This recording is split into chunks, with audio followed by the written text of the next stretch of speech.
இந்த பட்ஜெட்ல தாங்க இனிமே தானே நான் ஏற்கனவே சொன்னேன், ரயில்வேக்கு முன்பு எப்போதும் இல்லாதவளுக்கு ஒரு பட்ஜெட். இவங்களே தானே யூபிஎல் இருந்தாங்க, இப்போ வெறும் 800 கோடி ரூபா தான் ஒதுக்குனாங்க. ஆனால் நாம வந்த பிறகு 6500 கோடி ரூபாய் இந்த பட்ஜெட்ல மட்டுமே ஒதுக்கி இருக்கிறோம். போன வருடம் 6600 கோடி ரூபாய் ஒதுக்கி இருக்கிறோம். அதை தவிர்த்து ஹைவேஸ்களுக்கு கிட்டத்தட்ட நான் சொன்ன 11 லட்சம் கோடி ரூபாய் ஒதுக்கி இருக்கப்பட்டிருக்கிறது ஒரு 10 ஆண்டுகள்ல. இந்த வருடம் கிட்டத்தட்ட 10 லட்சம் கோடி ரூபாய் இன்ஃப்ராஸ்ட்ரக்சருக்கு ஒதுக்கப்பட்டிருக்கிறது. அதில் தமிழ்நாடு தான் இன்க்ளூடட். அதே போல தான் விமானத்துறைக்கு ஒதுக்கப்பட்டிருக்கிறது, ரயில்வே துறைக்கு ஒதுக்கப்பட்டிருக்கிறது. இது போல 80 கோடி பேருக்கு பிரைம் மினிஸ்டருடைய அன்ன யோஜனா திட்டம், வீடு கட்டு திட்டம், இது எல்லா திட்டங்களிலுமே நிதி ஒதுக்கப்பட்டிருக்கிறது. இல்லை, தமிழ்நாட்டினுடைய பங்கு தமிழர்களுக்கு கிடைக்கும். ஆனால் தமிழ் மக்களை ஏமாத்துகின்ற செயலை திமுக ஸ்டாலின் அவர்கள் நிறுத்திக் கொள்ள வேண்டும். ஆந்திராவுக்கு முக்கியத்துவம் கொடுக்குறாங்க, அதே போல கூட்டணி இருக்கக்கூடிய குஜராத்துக்கு அதே போல பீகாருக்கு முக்கியத்துவம் கொடுக்குறாங்க.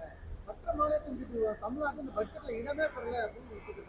நான் இப்போ ஆந்திராவிலிருந்து தான் வர்றேன். விஜய், உங்களுக்கு பிரஸ் மீட்டுக்கு முன்னாடி இன்னைக்கு எப்படி இங்க ஜிதேந்திர பிரசாத் வந்து பிரஸ் கான்ஃபரன்ஸ்ல பட்ஜெட்டை கொடுத்தாரோ அதே போலதான் ஆந்திராவில் விஜயவாடாவில் நான் அந்த பிரஸ் கொடுத்துட்டு தான் வர்றேன். இங்க ஒரு பட்ஜெட் என்பது இந்தியாவுக்கான மாநிலம் தேசிய முழுவதுக்கான பட்ஜெட்.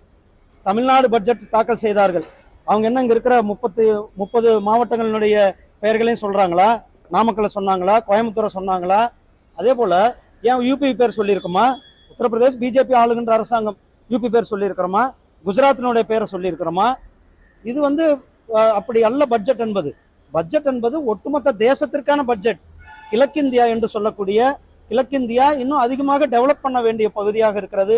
பீகார் ஆகட்டும், ஜார்க்கண்ட் ஆகட்டும், வெஸ்ட் பெங்கால் ஆகட்டும், ஒரிசா ஆகட்டும், ஆந்திர பிரதேஷ், அங்கு வந்து இன்னும் அதிகமாக கவனம் கொடுக்க வேண்டியதாக இருக்கிறது.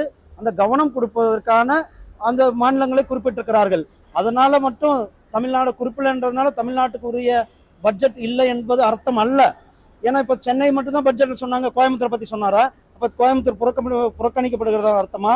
மதுரை புறக்கணிக்கப்படுகிறதா அர்த்தமா? திருநெல்வேலி புறக்கணிக்கப்படுகிறதா அர்த்தம்? அப்படி அல்ல.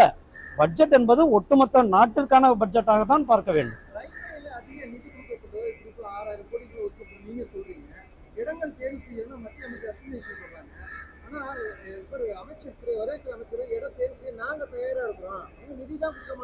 நீங்க இடத்தை கொடுத்தா நிதி ரெடியா தானே இருக்கு. ஏற்கனவே கோயம்புத்தூர் ஏர்போர்ட் கிட்டத்தட்ட 200 ஏக்கர் இடம் கேட்டு கிட்டத்தட்ட 3 வருஷம் ஆச்சு.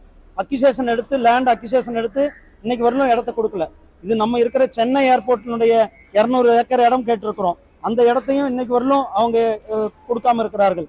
அதே போல மேட்டுப்பாளையத்திலிருந்து அன்னூர்ல இருந்து சத்தியமங்கலத்திற்கு இடத்தை எடுத்து 2 வருஷம் ஆகுது. இன்னும் இடத்த வந்து அரசாங்கத்துக்கிட்ட ஒப்படைக்கல. இது மாதிரி நான் சின்ன உதாரணங்கள் சொல்றேன். இது மாதிரி தமிழ்நாடு முழுவதுமே இவர்கள் கேம் விளையாண்டு கொண்டிருக்கிறார்கள்.